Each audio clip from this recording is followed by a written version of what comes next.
This brew is brought by our solutionary partners at Think Ad Group, Dealership Toolkit, Elite FI Partners, Exogloss, and the Nextel app. Let's brew! Let me call this greater thing out of you. You do have a voice. You do have something to bring to the table, and the world needs it. And we want to make sure that you don't get distracted by anything else. But at the same time, you're not identified by everything that happens on the outside, that when you stand there, you sit there or you lay there next to that spouse, and you can say, I am the truest version of me, and here is the best version of me for you. And that allows you to be empowered to go do what it is that you are, because the person that knows you most knows that you're not faking it, knows that you are being what it is that you portray, at the same time of charging you and trying to say there's something better in there. Go ahead. Yeah, I mean, and that's what she does, right? She keeps you honest. She makes sure that you realize that we don't have kids. So I am the default kid in the house. I'm the one that, runs into shit, breaks shit, needs to be told where to go, when to go, how to eat, what to have. My wife runs everything. We joke in the house that my wife's not only the CFO of the business, but she's probably the CEO of the house. She runs our health and wellness program. She takes care of most of the meals, and not in a way that it's like, good, cook my food, wife. Right. She really enjoys it. She has fun with it. I try to help out where I can, but it's a partnership, dude. We're people who are in it together. We left our families and moved to Colorado after less than a year of knowing each other. And we put our eggs in each other's basket. We moved away from our support system. We said, if we're going to make this happen, we're going to make it on our own. And we lived there damn near 8 years and built our life, and then built it into what it was. 08 came, took away our life, took away everything we thought was important to us. Little did we know it was going to give us the reset we needed and the opportunity to see things more clearly. And that's where everything for me changed with money. When 08 hit, I had multiple houses, multiple cars, vacations, all the big stuff. I wasn't keeping up with the Joneses. I was the Joneses. And the fact of the matter is that did not fulfill me. It stressed me. It never allowed me to relax and be in the moment, be who I am, the stress of next month, make the money. Because, when you got all those things, they got bills, right? And so then it becomes like this minimum you've got to do just to make the ship run, just to put fuel in the ship, not even to go have fun on the ship, just to get it to go down the road. And that became exhausting and something that I just didn't want to keep up with. And had I kept up with it, it would have cost me my marriage or my life. And either way, I did not want to see that happen. So I had to make a change. And thankfully, as weird as it sounds, man, thankfully for the recession, I was able to see that clearly, make those changes, and come out the other side now, decade later, and have things be like they never happened. And that's a beautiful thing. Having a partner like that, a wife, Lou and I are both long-term committed people. He's been married for how many years now? This is going to be 21 years. 21 years for him. I've been married. This will be my 16th year coming up. We've been together for 18, almost 19 years, my wife and I. And, 100% huge mentor behind my wife. She has raised me to be the best young man I could possibly be. Like you said, the first 18, 19 years of my life, parents did a great job. Love my parents for it. Yep. But my wife, I've known her since I was 22, 23. And I'm 41, getting ready to turn 42. She has raised me. She helped me become the man. She helped me stay motivated. She helped me get my why. She's a big part of my why. And I just definitely look up. I look up to her. She's, like you said, it's a partnership when it comes to her, that type of thing. Like my wife, yeah, she cooks too, but it's not because she's a woman. Yeah. She loves to cook. My wife is like a chef. She likes to cook cookies and stuff and make these new types of meals and bring different cultures into our house with all these different types of food. And she does such a good job with that.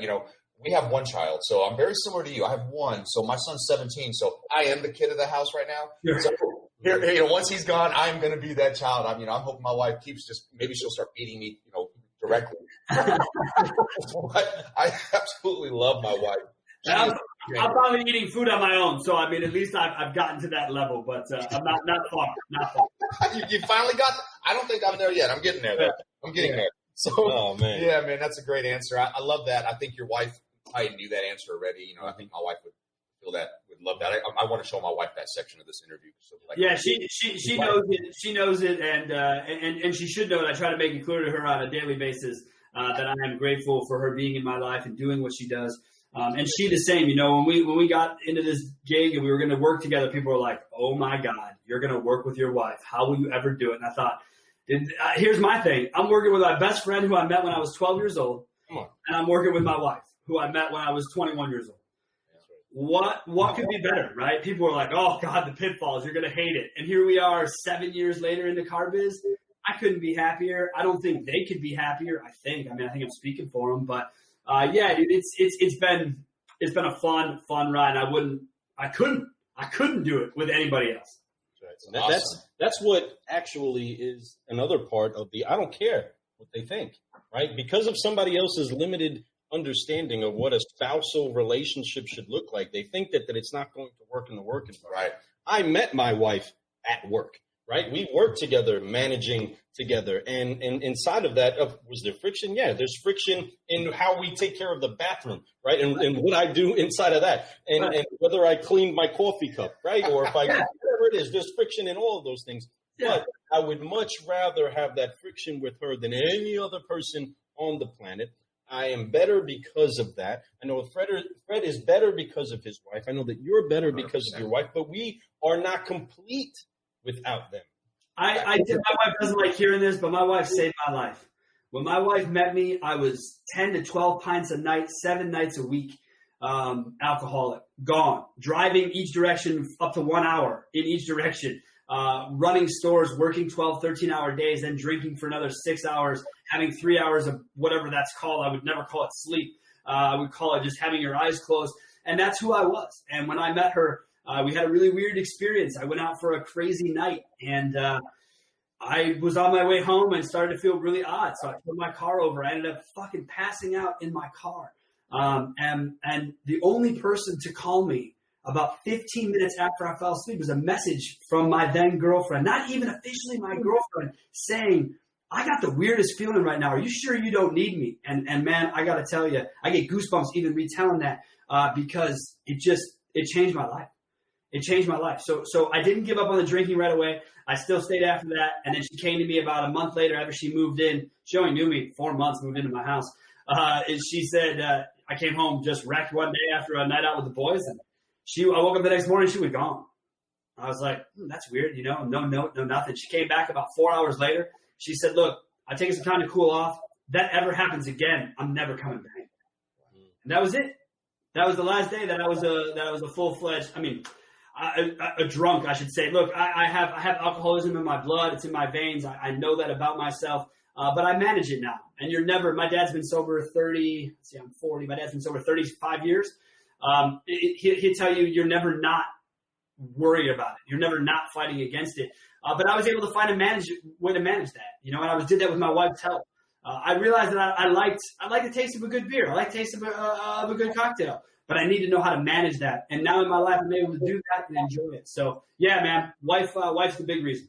That's awesome. You're so blessed to have her, man. And I honestly, I'm glad that you did meet her, because then you may not be having this conversation right now. You may not be where you're at. Matter of fact, we know that definitely wouldn't have happened. You wouldn't be where you're at right now. I know. Whether I'd still be alive or not, but she doesn't like hearing that. Then let's assume I would be fine, but it would not be this. I would not be happy. I would not be in the best shape of my life. I would not be in the best position of my life, both financially and business-wise, without her. That's awesome. Praise to her. Your wife is an amazing person. For the wives out there. Yes, best wives in the world. So yes, something about the wives that are, we consider us the car, right? We are this engine, right? We're all about the muscle and the power and the way that we look, right? And the wives come in and find a way to upgrade us, to make us look just a little bit better, to just shine just a little bit more, just like our partners over at Exogloss.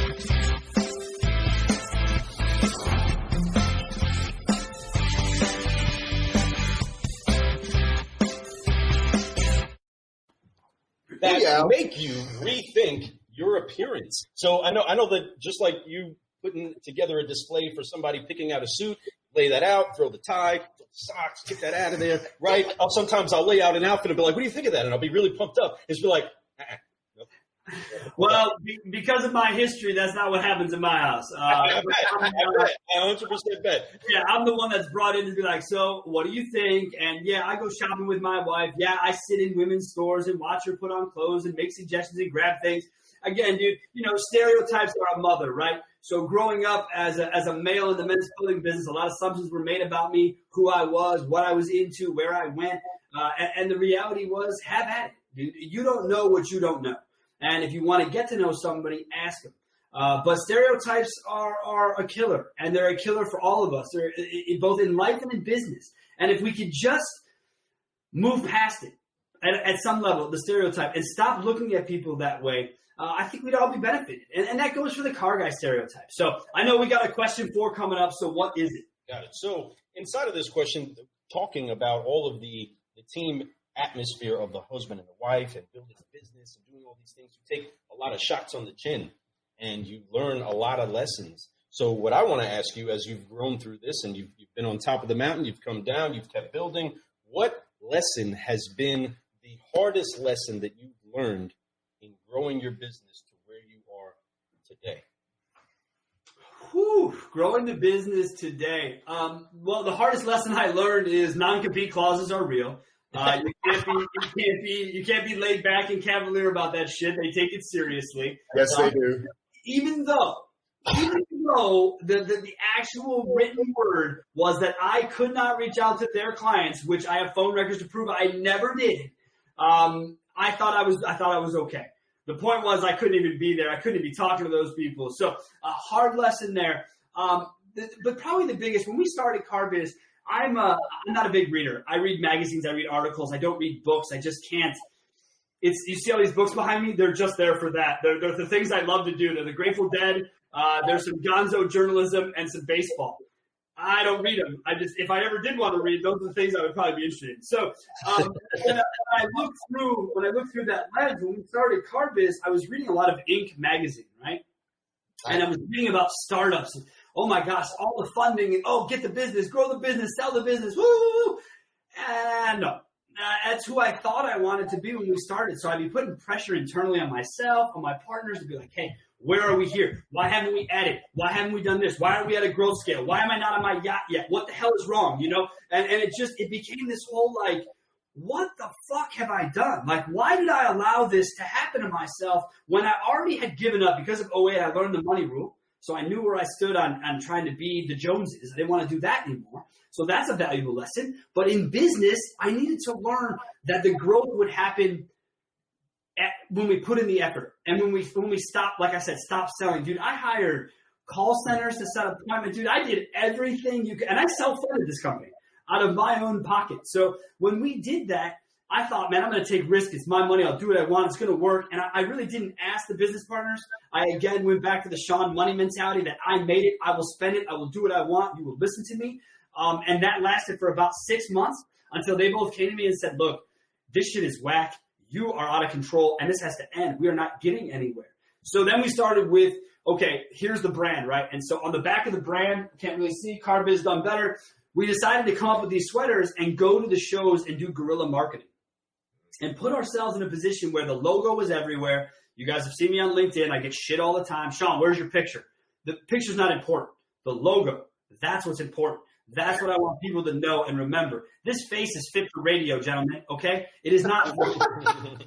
All right? So we do it this way because we want the brand to be recognized. People will say, oh, I've seen that logo. Do you know Sean? And they're talking to me. Or we're in a room where someone saw us and didn't realize that who we were because we had our backs turned, and they were talking shit about us at a show. And we were sitting there laughing because we didn't have on our sweaters at night. We put on our going out gear. And so we looked like everybody else, and guys were talking shit about us. And it's one of those things that you realize early on in this business that people are going to always come for you. We created the space that we exist in. It's called vendor management. The idea, we help dealers understand vendors, okay? We created that space. Well, as we created it, we saw people come into it. We saw people start working. I used to get so stressed. I'm like, oh my God, there's another new company who does what we do. Oh my God, how is this going to happen? How can we keep this all to ourselves? Then I stopped and I sat back and I just thought to myself, wait a second. We did something cooler than create a company. We created a niche business. We created a business people want to copy. Oh, that's cool shit, man. That's really cool. And that became the driving force behind bring on the competition. Bring in people who do what they do because they didn't see that idea anywhere else but right here. And that's important to me because that helps me know that I'm making a difference in our business and the work that we do makes a difference. So the biggest lesson was don't chase the yacht.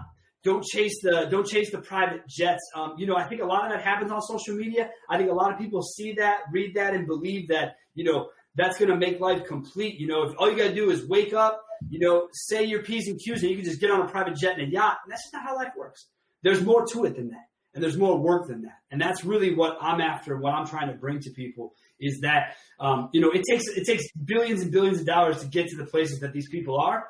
But if you don't get there, it doesn't make you a failure at all. It's your life can be more than you ever thought it could be. I was just talking with a business partner yesterday because we're both going through, we both turned 40 this year. We're 2 weeks apart, me and the business partner. Nice, Lou. And so I'm going through a midlife crisis. Not that I need to buy a Mustang. The midlife crisis of what have I done in my life? What is the point of my life? So I went to my therapy session on Tuesday of this week. I sat down with my girl, Jessica. I'm having some serious mortality shit going on right now. My dad just celebrated his 75th. I wake up in the morning wondering what the point is. Like, what is going on? Is something happening? She said, Sean, you're moving through life's phases. This is literally when life's phase, in this phase, you question everything before you and you wonder how you could possibly top it in the next half.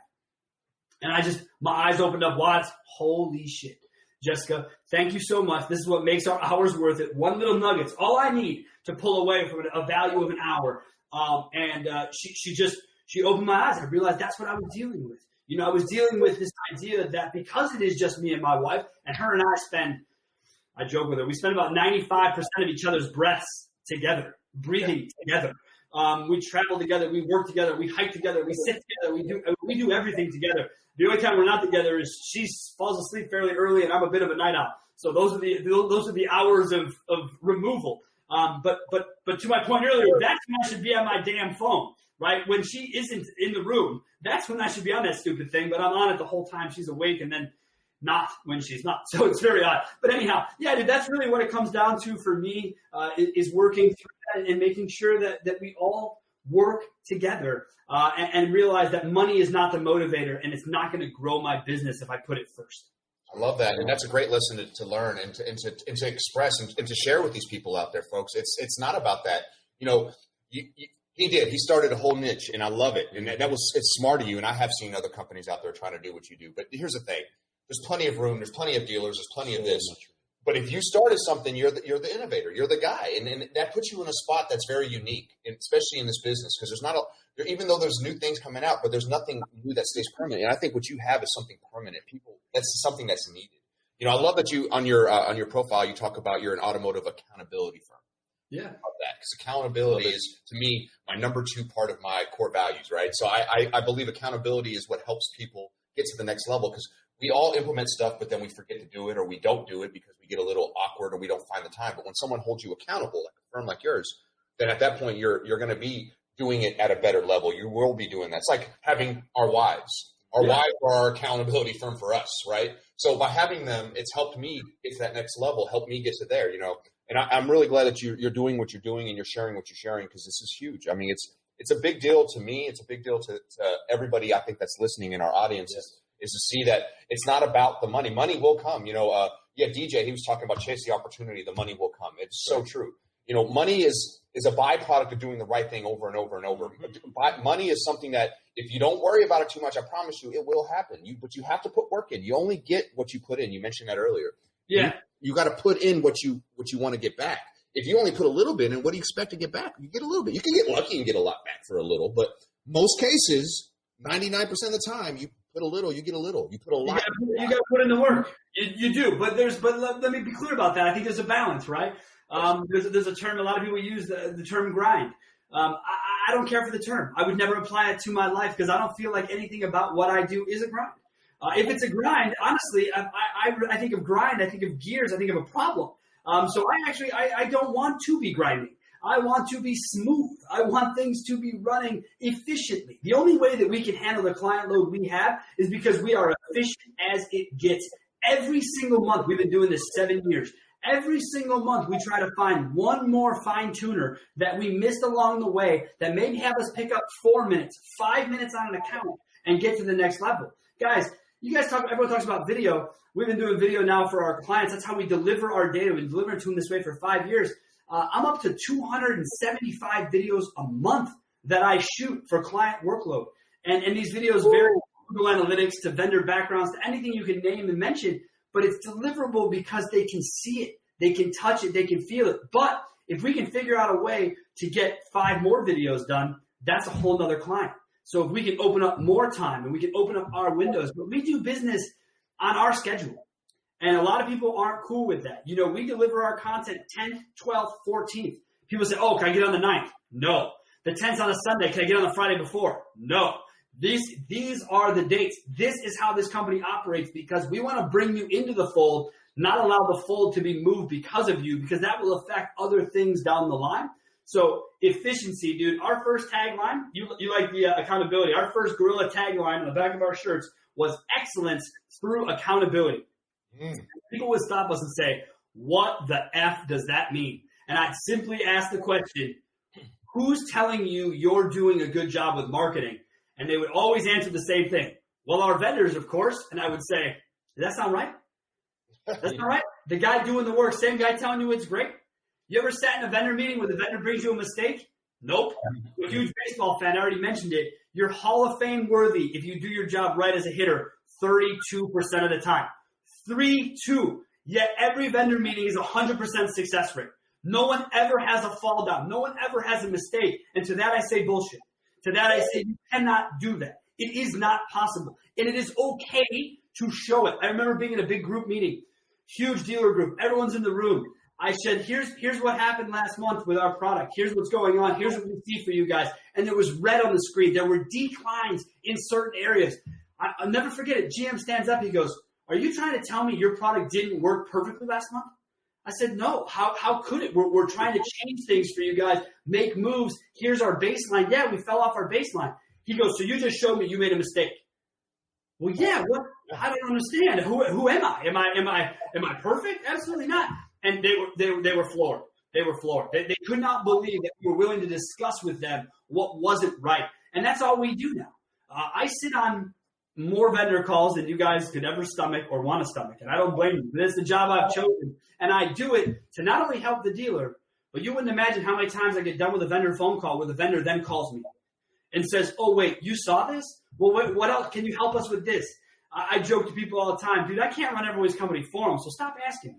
Like, I'm glad to hear y'all want my opinion, but I see shit like the Matrix. If I'm watching your business, all I see is where things can be improved. I don't see that you're great. I assume you're here because you're already great. My question is, what is the interest of making it better? How can we improve? If you don't believe you can improve, if you believe you're at the top of the mountain, you're about to fall off of it.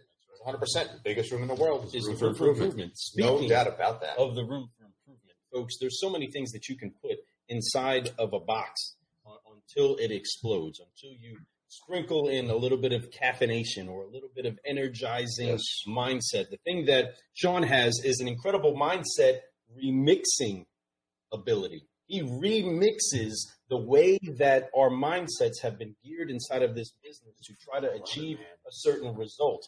Again, not just from selling somebody, but to helping them buy, not just by getting your goal done, but by finding out theirs and by making sure that business explodes by utilizing all the tools that are available to the dealerships, just like the dealership toolkit.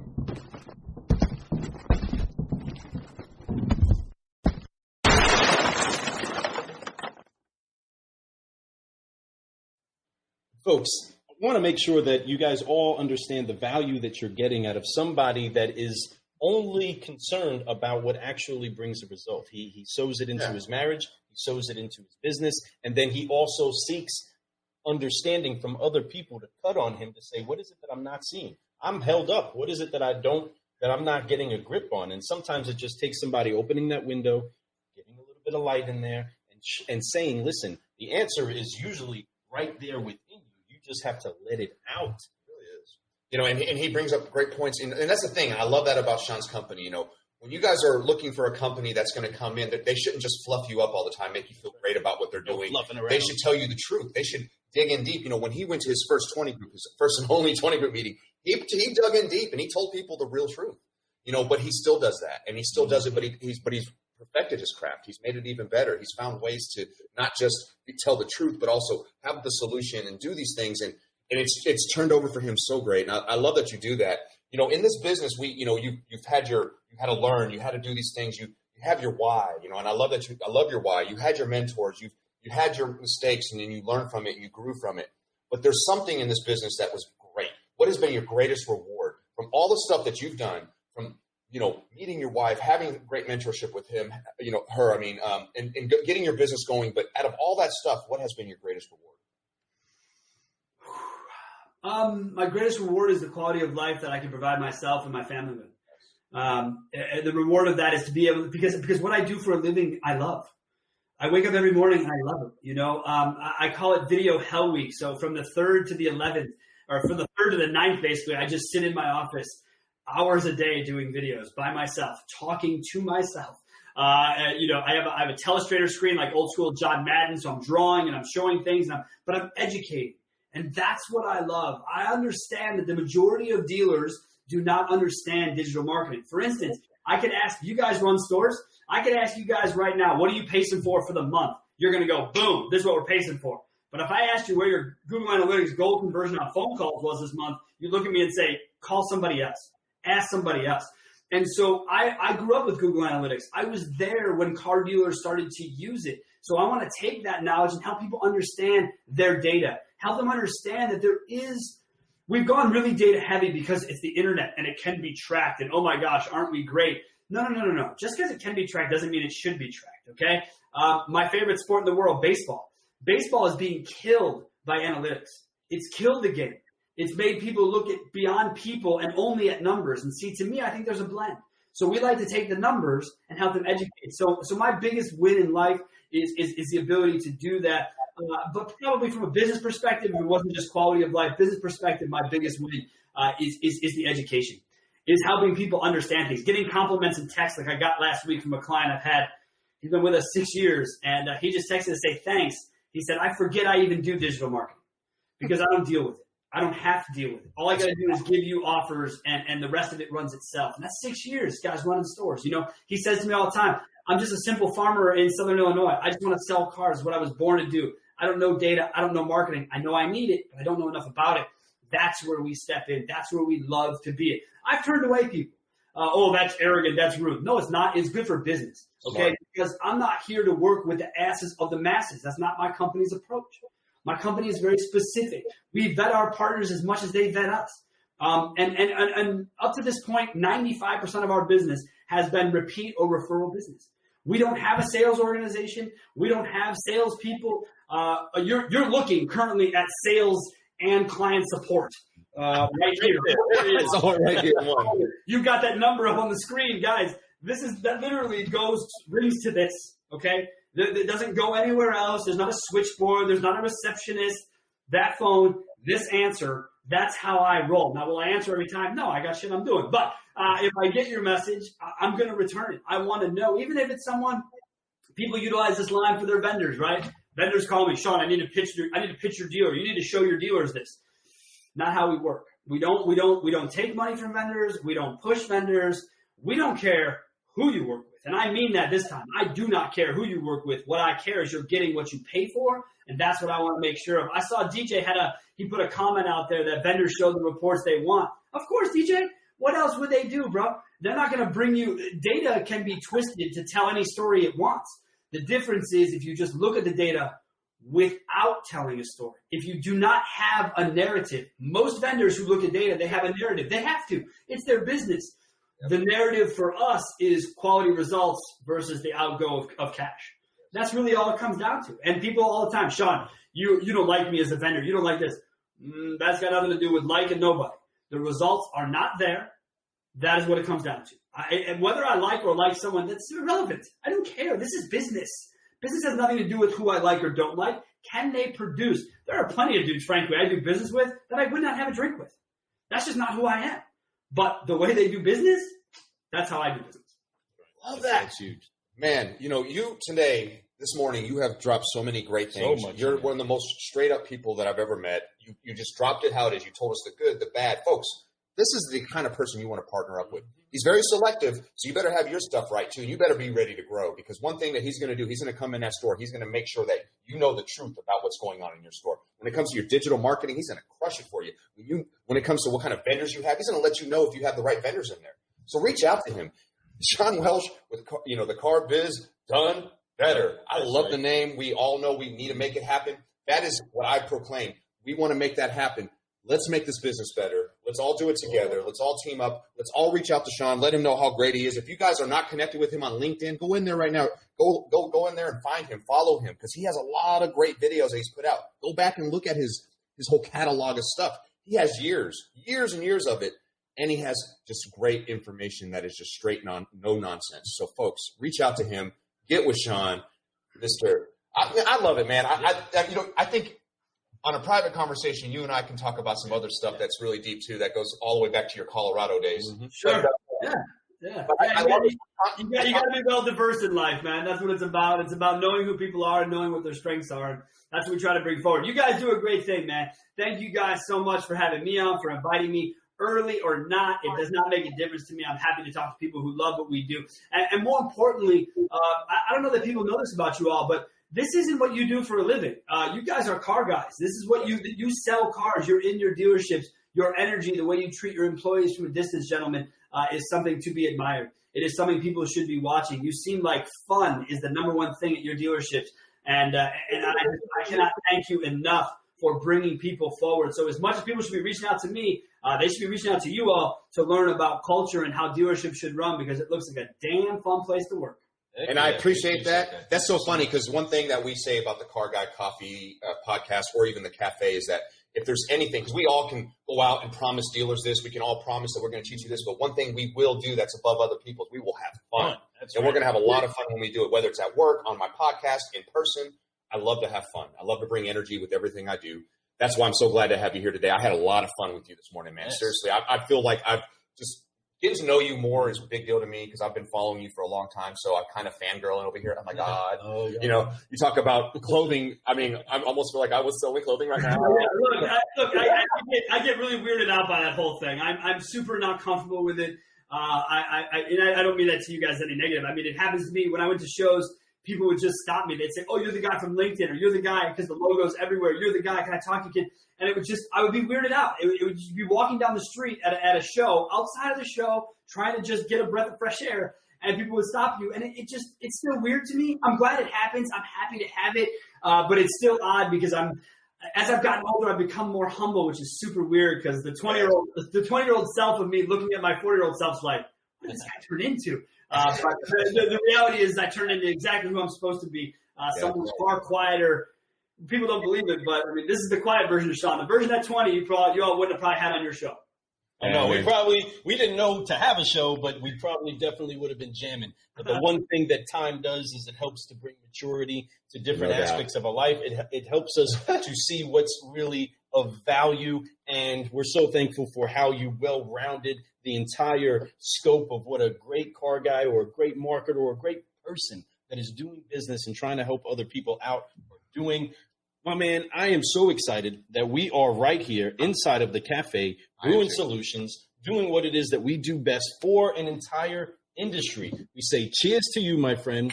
So thankful that you are on the show, that you are helping to bring a light out there for people that are wanting to improve themselves. Car guys, car gals, if you have any ability at all to hit search Sean Welsh. Watch his show. Check him out. Hear what it is that he's doing. There's so many things that are going on, especially you dealers that are right now trying to ride this wave of understanding how you have to adjust to the digital market, whether you hire people, whether you hire agencies, whether you hire Sean, whether you reach out to somebody that has the solution that you don't have. It's okay, but what's important is that you find a solutionary that wants to help you achieve your goal and is not scared to challenge you in achieving it. So I highly encourage you. Let's do what it is that we do. Brew Solutions. Car guys, car gals. I am Lou Ramirez, the car guy. And I'm Fred Lenartz, the Subprime hero. And we have been Brewing Solutions on the Car Guy Coffee Podcast with Sean Welsh. So excited, brother. Thank you so much. Thank you so much for being here this morning, folks. This was early for him, yet he didn't even look like he just woke up. The dude crushed it today. Thank you so much for coming and bringing that knowledge and bringing that energy with us, man. I look forward. My day's going to go great. We got to get ready. Yeah, I got to go. We got to get to work and sell some cars like candy bars and have some fun. That's right. We're going to do it better. We're going to do this business